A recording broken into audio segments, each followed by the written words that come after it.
Welcome you all, you citizens of the world. Once again, it's Michael James up here in Chicago's 49th Ward with another edition of the Live from the Heartland show. This one is for the week of March 16th in the year 2024, and we are recording it a few days early, Monday, March 11th. Our guest today will be the musician Steve Hashimoto, and a little bit later, Peter Kuttner and Shelby Brand, talking about the Workers' Rights Film Festival and some labor action.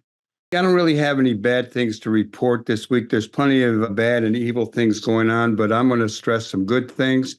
I think that Biden's State of the Union address on this past Thursday night allayed the fears of many people who were worried that he might stumble and fall. He was blissed out. He walked in. He addressed a lot of things. He took on the challenges from right-wing Republicans as they yelled from the floor.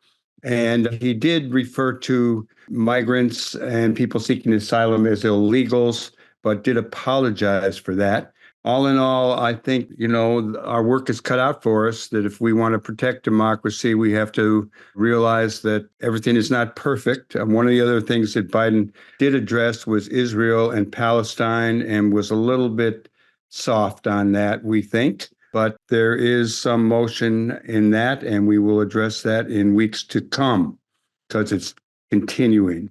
Here in Chicago, those of you who are paying attention, and we hope most of you are, because we do have an election coming up and you can vote now, early voting. One of the things that was on the ballot was Bring Chicago Home, a measure that would tax building sales of over $1 million, and the money would go to dealing with homelessness in Chicago, a problem not only here, but throughout the country.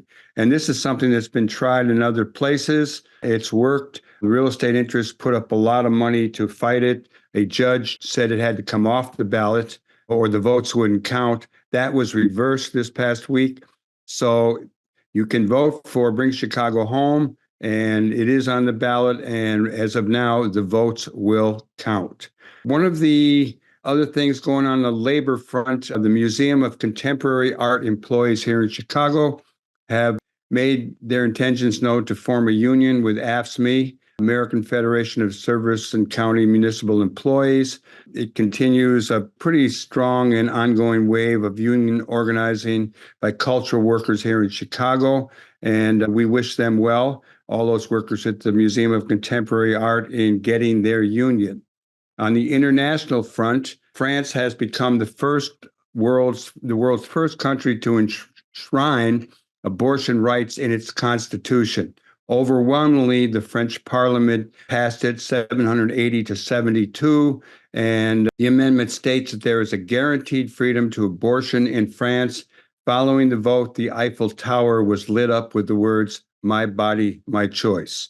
And one of the most moving things that I did this week was to attend a memorial for our good friend Marilyn Katz, who passed away. Those of you who listen to the show know that just a couple of weeks before Marilyn passed, on October 26th, we had her on the show. And, she's just a wonderful woman, a real good organizer. I first met her when we were recruiting her from Northwestern to work in Uptown back in 1966 with Join Community Union.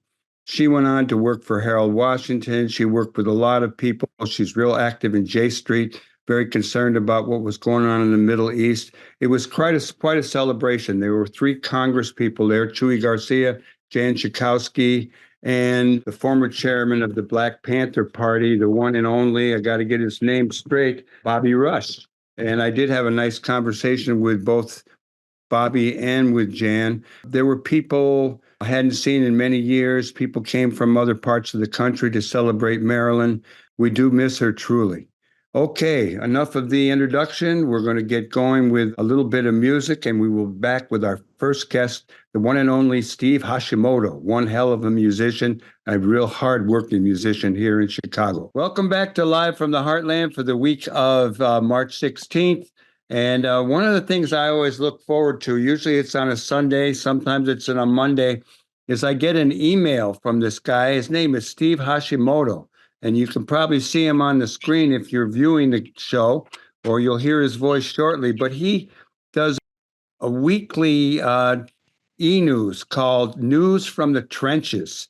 And basically, he includes not only what gigs he has as a musician, and he's a serious play all the time jazz musician out there in Chicagoland, but also information on what's going on among other musicians when people have passed.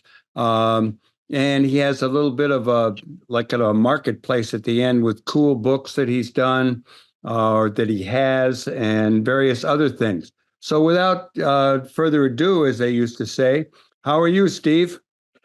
Pretty good, Mike. Tell us a little bit about your where you grew up and how you got involved in music, because I want to focus on your music today and where people can hear you play and etc. Well, I grew up in Chicago. I've lived in Chicago my whole life. Uh, Grew up basically in Edgewater and kind of Rogers Parkish. Uh, and I met you through Rising Up Angry Right. because I was in a rock band in the late 60s, early 70s. We eventually were called Wacker Drive. I There were remember. several Wacker Drives in Chicago, just as there are several Wacker Drive streets. But we played a couple of Rising Up Angry dances, and uh, we we were interviewed for the newspaper, and the guys in my band were I was the only guy in the band that was not from their neighborhood. They all went to Amundsen and Lane High School, and I went to Senn. So we should have the interview in your basement because uh, I had Chicago Seed and Rising Up Angry covers on my wall, and I had hippie posters, and they just figured that I would be able to answer any political questions that your interviewer asked me. And I don't know who it was who interviewed us, and I don't have much recollection of it. But I do know that was the beginning of our connection with each other. So Yeah. that probably would have been in 1970. We'll look through and see if I can find that interview. I'd But love to see that. after you played in this rock band, Whacker Drive, tell us a little bit about your music career in Chicago, because I basically think you are what we would call a gigging musician, a jobber. You are playing gigs, working with different bands as well as your own band. Talk about how you moved from Whacker Drive and rock and roll, becoming a full-time, lifelong musician, and what that Well, entails. so in Wacker Drive, I played trumpet, and that was kind of when I joined the band, we were a soul band. So we were a white soul band, a white greaser soul band. With one Uh, Asian American. well, my cousin also was in the Oh, band, two of you and guys. we also had a Cuban singer. So for a greaser band on the north side, we were pretty diverse, you know. Um, but that was kind of the beginning of the Chicago blood, sweat, and tears horn band era. So that's why I was in the band. But then when the scene started to turn towards hard rock, uh, the band changed, the music changed, and I this is kind of a technical term, but I blew my chops out from playing loud rock and roll music on the trumpet, and I couldn't play anymore. So the band dissolved, and I became a guitar player, and I played guitar gigging for a while.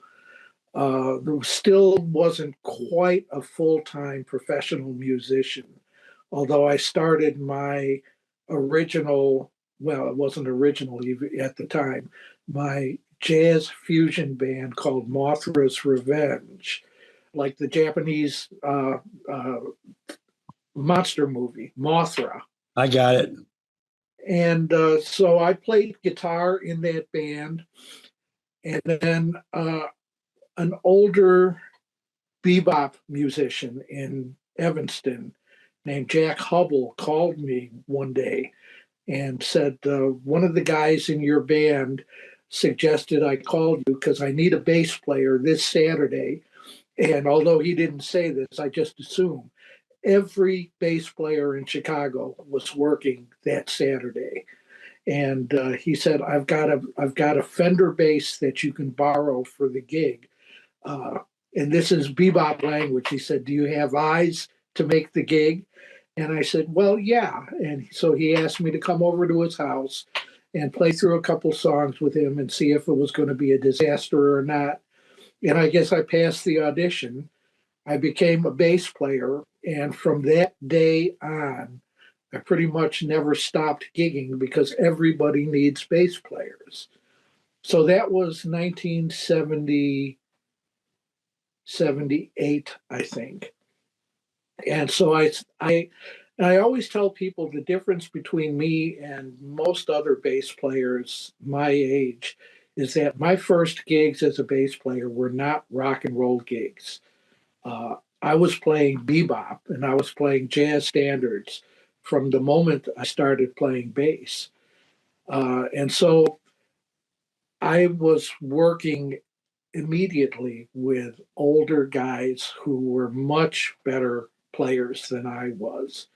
And I was getting my butt kicked every night on the bandstand. I was getting yelled at all the time, but eventually I learned how to play that music, and it wasn't until very long after I became a professional musician that I even played rock and roll on the bass.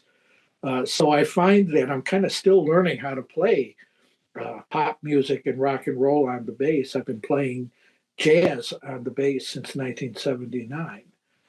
Uh, uh, and when you say a jobbing musician, what that means to us on the scene is we play any kind of gig that anybody calls us to play. Now, That's not you. I make a caveat about that. I will only take gigs that I feel that I'm really qualified to play. So, I don't know much about certain styles of music. And so I'm not going to take those kinds of gigs because I don't want to stink up the band. But I play weddings, I play corporate music, I still play a lot of jazz, I play in several original rock and roll bands, uh, Americana type bands, singer songwriter. I've played blues gigs, I've played country music, but that's what a jobbing musician does. And before the pandemic, what that meant was picking up the telephone, and sometimes I'd get a call at 8:30 in the evening and somebody would say, what are you doing tonight? And I'd say, well, I'm watching TV. Can you get to the Get Me High Lounge in a half an hour? And I'd go. And so that's what jobbing musicians used to be like. Now the pandemic killed everything. Uh, I used to, at the height of the business, I was playing 500 gigs a year, which is a lot. Wow. Now, you know, and the reason I could do that was because I used to play the late night after hours gig at the Green Mill that started at 2 a.m. So during the summertime on a Friday, I could play 4 gigs. I could play a lunchtime concert downtown outdoors. I could play an after work happy hour gig at some hotel downtown, then go play a rock and roll gig from 9 o'clock until 1 a.m. and still make it to the Green Mill and have 4 gigs in a day. Nowadays, I'm lucky if I play 3 or 4 gigs a week, and I'd say I'm lucky. Uh, Like last week, I don't think or 2 weeks ago, I didn't have a single gig. Well, So I see on your news from the trenches, sometimes you will be looking for someone to play with you.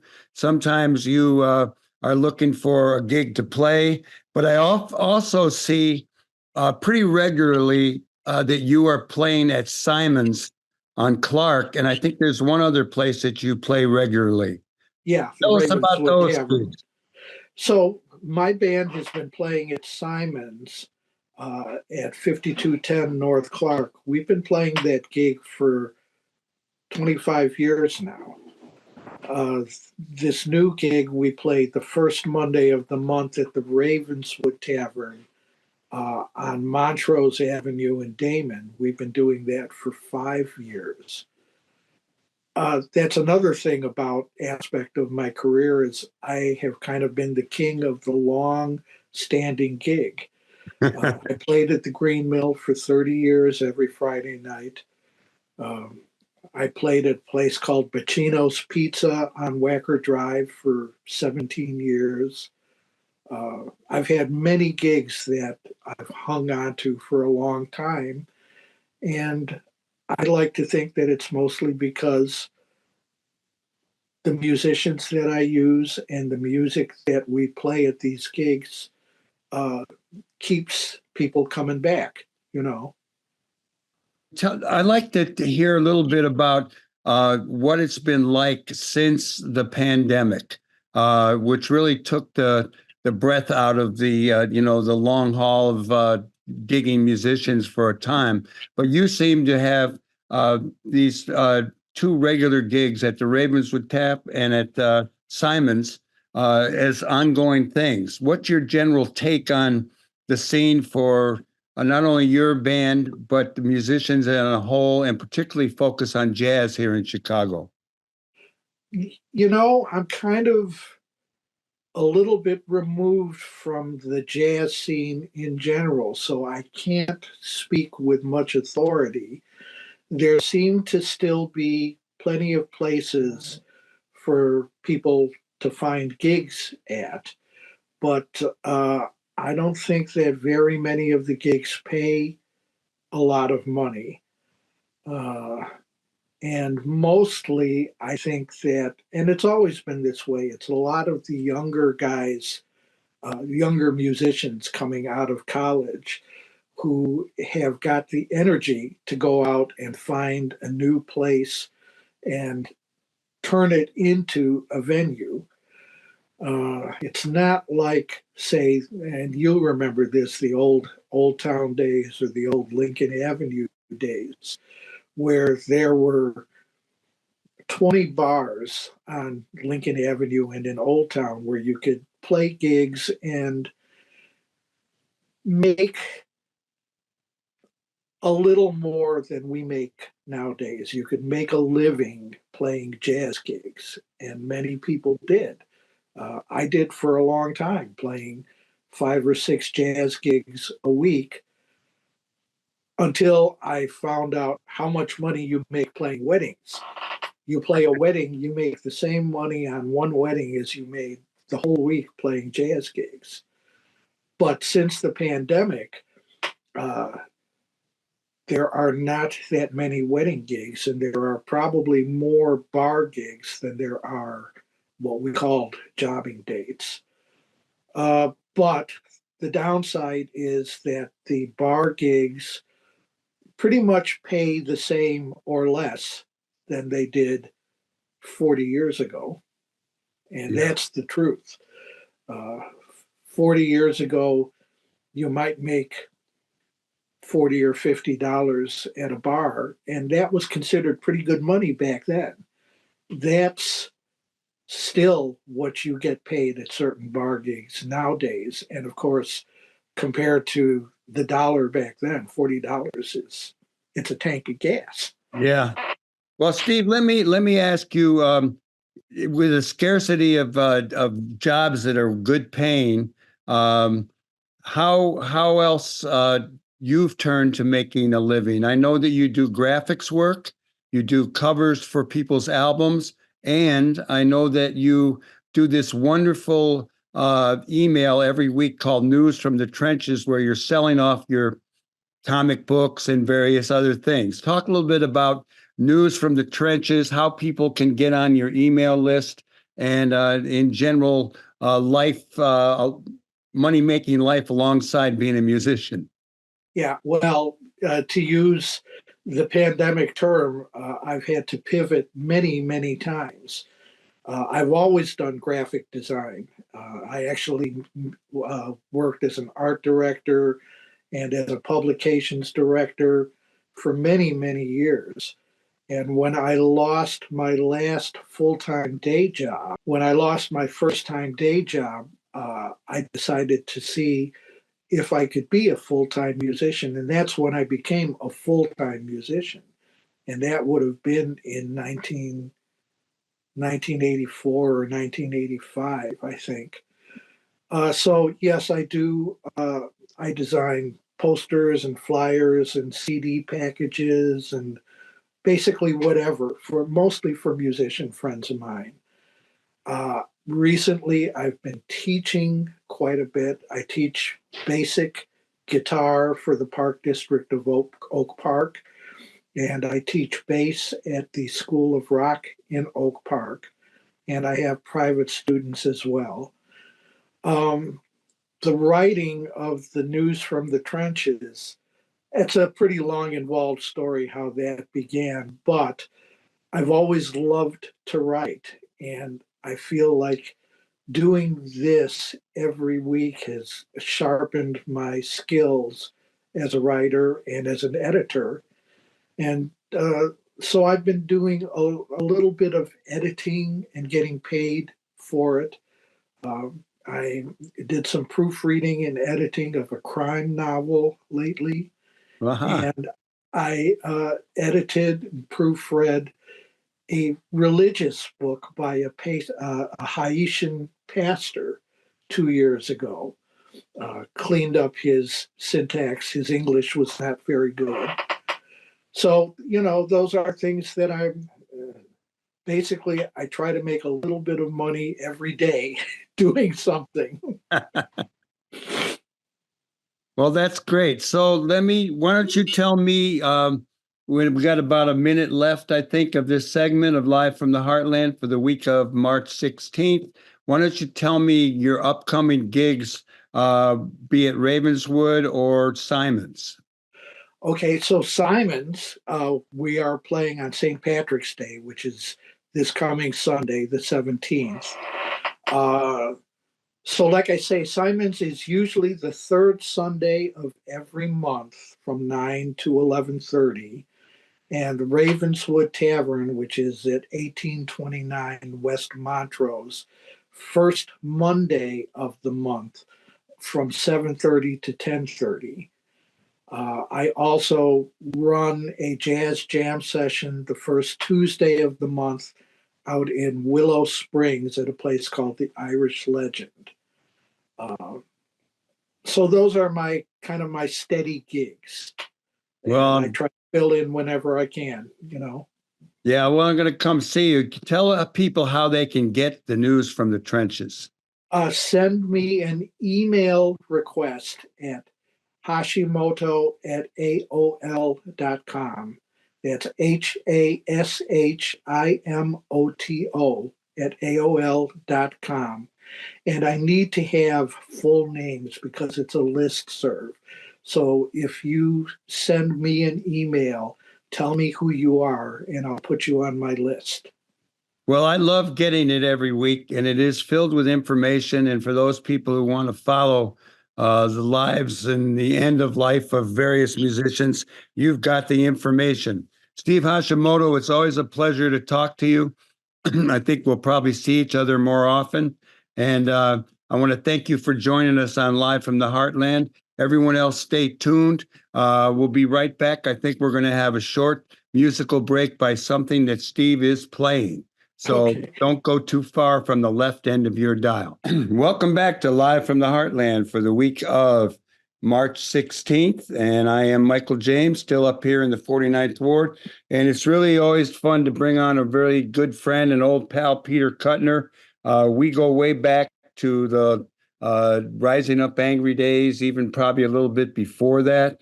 Peter came back to his hometown of Chicago and worked with Newsreel, putting out progressive films. He's been involved with Cartemplin Films. He works in major moving picture world with as a cameraman, and he can correct any of the mistakes I might have made. But we're here with him today, as well as with Shelby Brand, who is the Human Resources and Health Risk Manager at Paramount Arts Theater in Aurora. And we're going to talk about a film festival that's going on. We're going to talk about a film by Haskell Wexler. We're going to talk about some labor struggles that are going on in the industry. Anything I missed, Peter? No, nothing you missed, but in the terms of correcting things, I have a correction of cameraman for two reasons. And I think my emphasis on man tells you what the first correction is. We don't do that anymore. We talk about cinematographers, directors of photography, camera operators, camera assistants, still photographers. Man doesn't come into it. Well, I'm really glad you did that, and you've always been one to correct me when I make big faux pas. So, with that said, he's a camera person. He knows a lot about films. He wrote great film reviews for the Rising Up Angry newspaper between 1969 and 75. And Peter, why don't you start off? And Shelby, you can jump in too. Let's talk a little bit about the film festival that led to you all coming on. We're talking about the Workers' Rights Board Labor Film Series, which we covered recently, and we're going to cover monthly for a while to come. Hit us up with some info, Peter. Okay, Michael, thank you very much for your kind introduction. I became, when I stopped working in the industry, I still kept working with the union because a lot of my political energy over the years went into my workplace and my union hall, because as we'll discuss later, it really sucks up your whole life. When you leave for work, you don't know when you're coming back. It's not uncommon. It's very common. The normal workday is now 14 hours, and it's common to work up to 18, even 20 hours. The union that represents us has been fighting this with the producers for many years. The thing that really set it off was in the late 90s, I believe 97, maybe 98, a 32-year-old man who had the same job that I had as a career at the end of a 90-plus hour week and a 19-hour day, wanted to drive home to see his kids. They were about an hour drive from LA. His kids were sick. He wanted to get home. He got about 5 minutes out of the parking lot at 2:00 in the morning, ran into a tree and died. There was a huge outrage, and the film tells us about this. And that's when long hours, which had been a standard in the industry for many years, came into the headlines.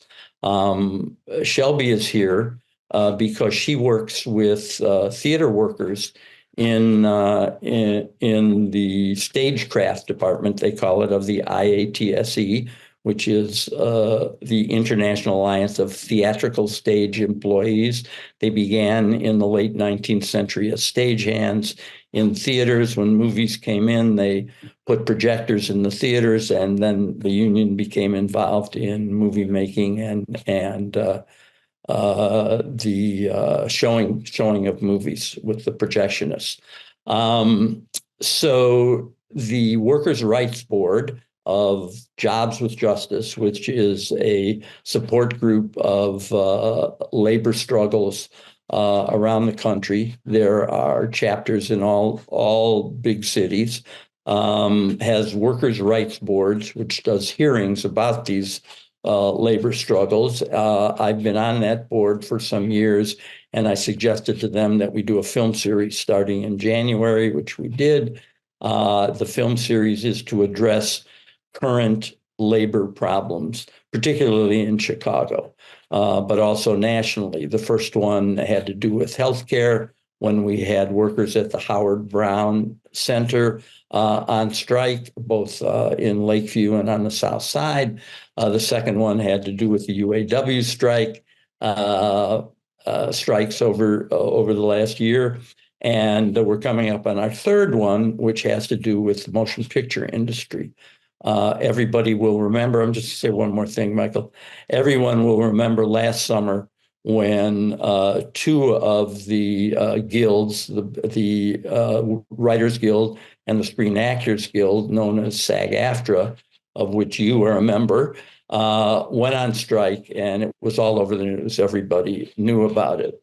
The contract of the behind the camera, behind the scenes workers comes up at the contract runs out on July 31st of this year. Negotiations started a couple of weeks ago, March 4th, and will continue to the 31st, with the union saying publicly if they do not have an agreement, they will not extend the contract, as often happens, but they will ask me and the rest of the members whether we're willing to strike or not, and threaten the producers with that one tool we have.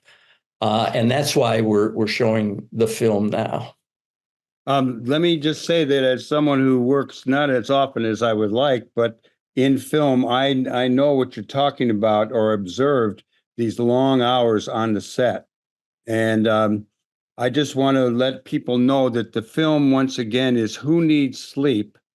And it is made by Haskell Wexler, and maybe we'll talk about him a little bit later. And it is going to take place on Wednesday, March 20th at Columbia College, room 310 at 1104 South Wabash.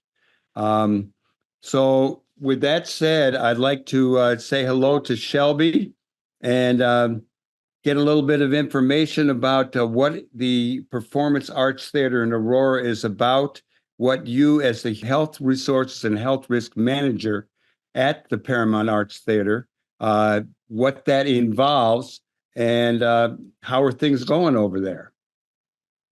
Yeah, thanks for having me. I'm really lucky to get to be here and speak about this point, because not only am I working in this position, I actually worked behind the scenes for 8 years, doing wardrobe, so the hair, the makeup, the costumes.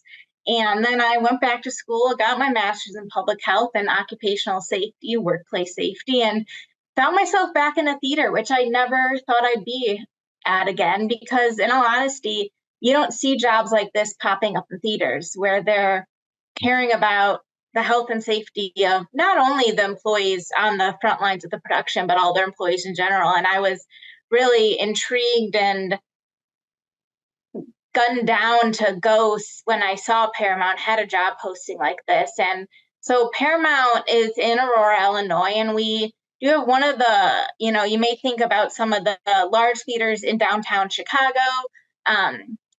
And we're the same size as that, as the touring productions. We've got a house that can fit around, I think it's 1,600 audience members. And we do large Broadway-sized productions. Right now we're putting on Billy Elliot. And we also have a smaller, more intimate space, which is around 165 seats. And we've got an outdoor music venue, concert venue, River Edge Park, which can hold upwards of 5,000 patrons. And we'll be opening another smaller size theater this coming summer. And so as the human resources and health risk manager, I'm in charge of all of these spaces, as well as our employees who are working at their desks in the box office, front of house, etc. So there's a wide range of people. How many of the workers over there are in the union? And just in all of the venues that you have, you have stagehands, so to speak. Are they all in the union?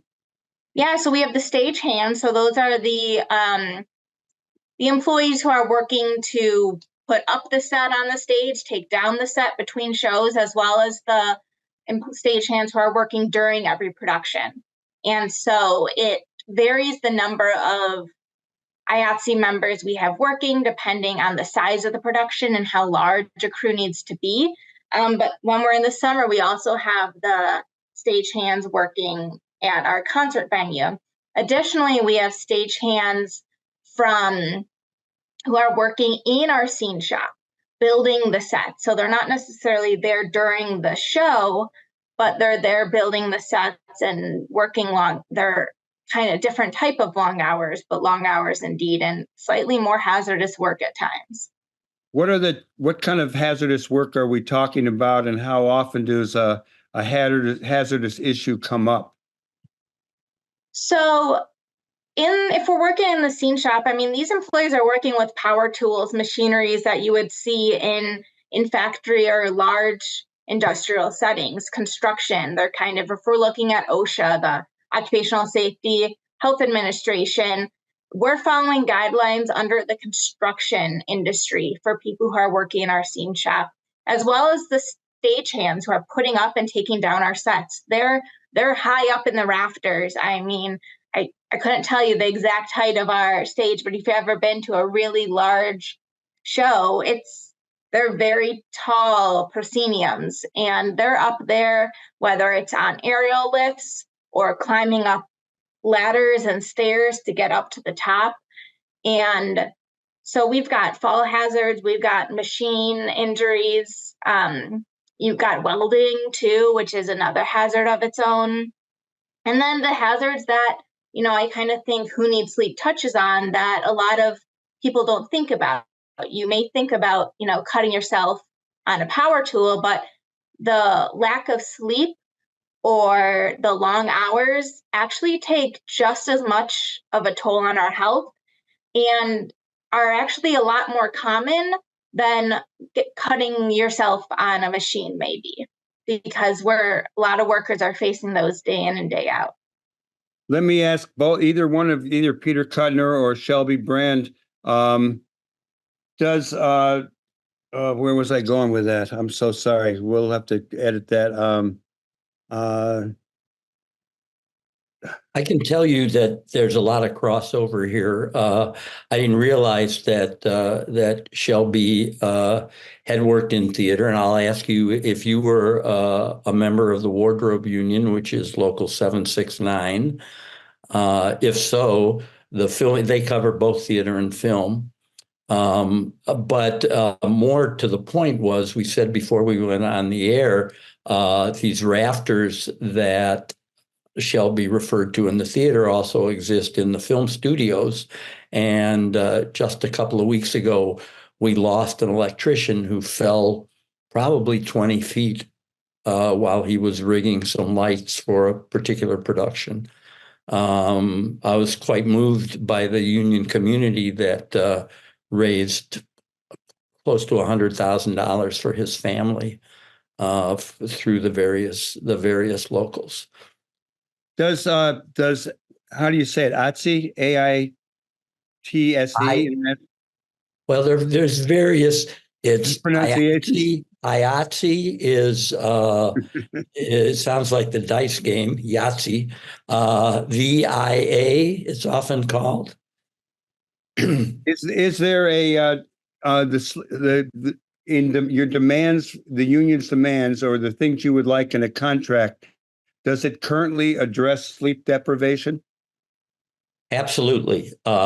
We have been asking since that terrible incident where the young man's name was Brent Hirschman. We got together a petition, collected 10,000 signatures in a few days.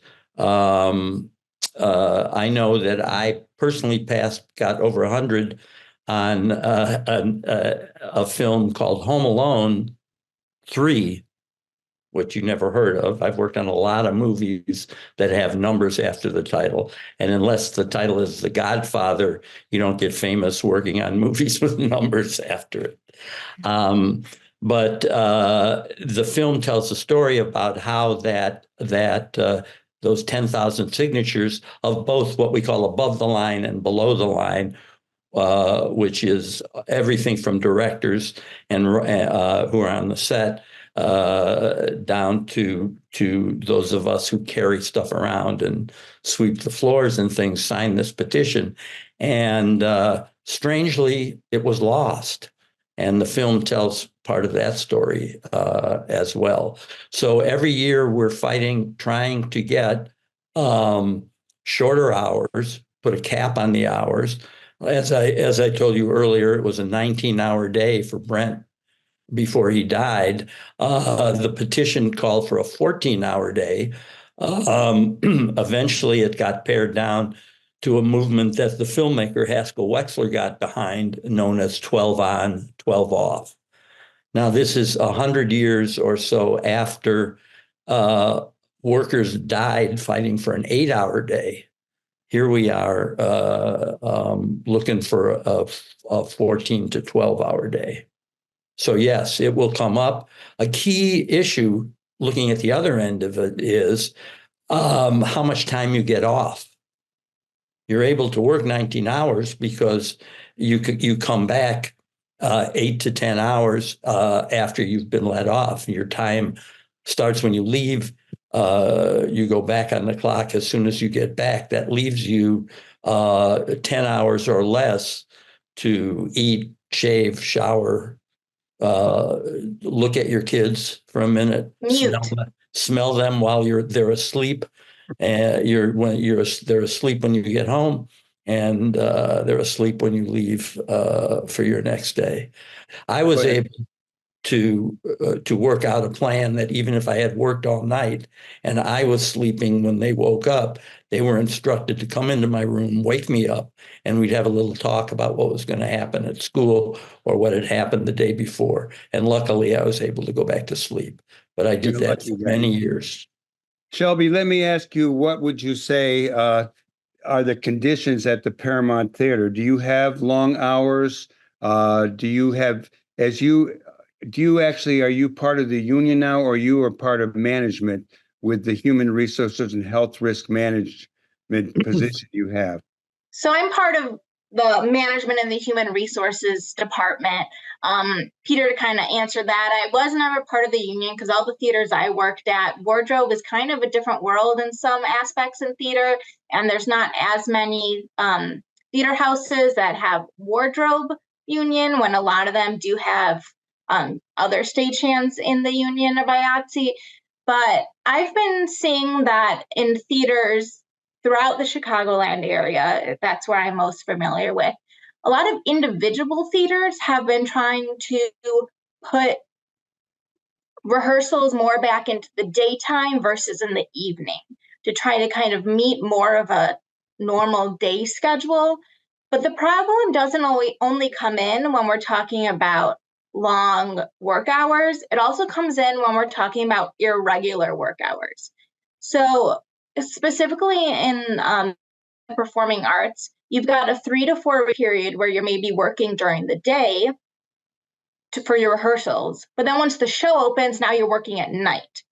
And that some theaters are Tuesday through Sunday, some are Wednesday through Sunday. Monday is typically the day off. But I lost my train of thought. But even young people, Michael, even young people lose their train of thought sometimes. Yeah. But then you're shifting from working during the day to now working at night, and even the 5 or 6 days a week you're working on a production aren't the same every day. So you're not being able to have a regular work schedule, which is what we think of with the 9 to 5 work day. How many union workers do you have at the Paramount Arts Theater? And is there any discussion you're aware of their concern with their contract and the upcoming negotiations? Putting a number on how many employees we have is hard because how it shifts drastically, but and we also have a lot of sometimes stagehands or other types of workers that aren't represented by the union because you need to have worked a certain amount of time, et cetera. Then there's fees due. Sometimes people choose not to join the union or they haven't been working long enough to be part of the union and have representation yet. And I would say, depending on the number of productions, we could have 40 at a time, and it can go more or less depending. I haven't personally heard anything about the upcoming negotiations, but when I was working in the industry and today, it's always been a conversation about the number of hours worked, the time between, especially because people who are working behind the scenes, they're not only working during the rehearsals and during our tech weeks, which is when we're preparing to open a show, but then they're having to also work at times when the actors and the directors and other people aren't on there to make changes or updates to the set or the costumes or something. So their hours are just extensive and keep expanding. Peter, let me throw that back at you too about the hours in the film industry. Oh, well, first of all, I'd like to point out a few things that theater workers are not working under the same contract we are, and the upcoming negotiations have only to do with movies.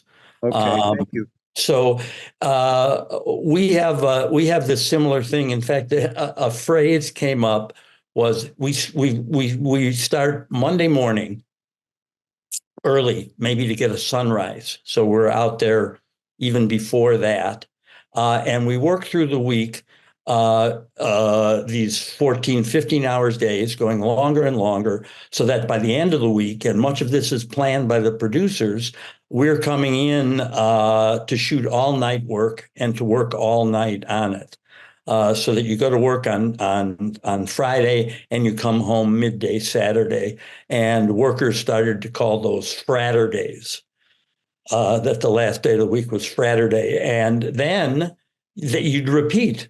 So you'd lose a day of sleep, a night of sleep, and then you'd be back in for that sunrise on Monday morning. So it's abusive, and and it causes the danger of it. It becomes a safety issue because you start making mistakes at a particular time.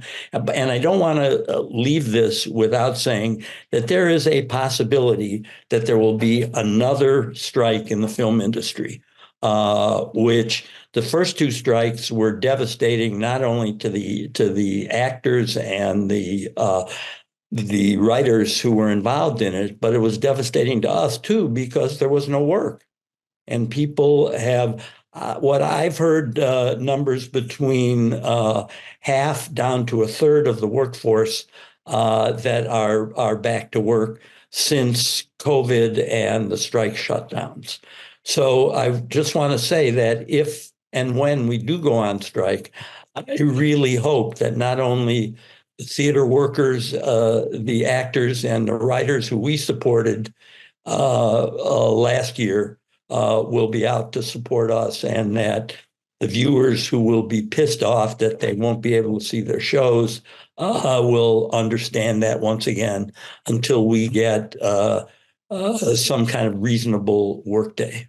Well, both in You watched the Oscars last night. Jimmy Kimmel did say they will stand beside IATSE if and when they have to go on strike, because IATSE stood by them between the writers and the Screen Actors Guild when they were on strike.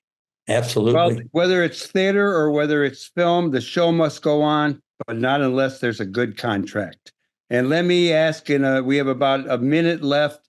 Peter, would you tell us one more time the name of the film and where and when it's showing? The film will be showing on March 20th at Columbia College. Not a random choice. We've been trying to show our films in places related to the work that we're discussing. Columbia College is one of the leading film schools in the country, and the local crews in Chicago are full of film school graduates from the local area. In fact, as I understand it, you'll have Columbia College crews and DePaul University crews. It will be showing at 6:30 when classes let out, and we're hoping for a lot of young people to come to that. Well, that's a lot of information. I want to thank you both. And I want to thank everybody who helped make this show possible. That would be our engineer, Hal James, our producers, Tom Clark, Katie Hogan, and Lynn Orman. Last week, we had Alan Mills on and Tom Clark. That's worth watching. You can get that if you go to our YouTube site. Have a great week. Do good in the world. All power to the people. Over and out.